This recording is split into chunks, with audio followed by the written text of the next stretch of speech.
açyan bir bar, şeytanı haçta yengen bir bar.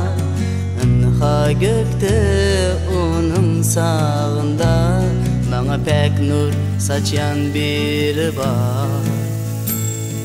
Söymeni öğreden bir bar, pek bizden dolan bir bar.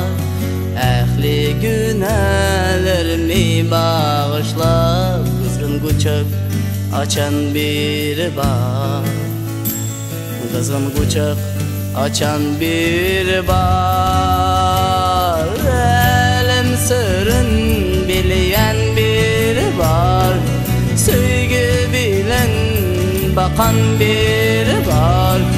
Ganimen üçün akan bir bar. İsa söymesem de söyyen bir bar. Mening üçün ölen bir bar.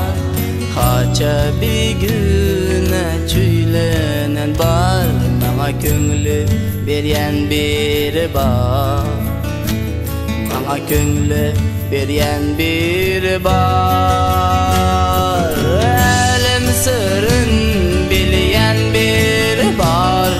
Sevgi bilen bakan bir bar. Ganimin üçün akan bir bar. İsa tümlükten yol açyan bir bar. Mening üçün ölen bir bar. Ehli günahlarımı bağışlap bugün kucak açan bir bar.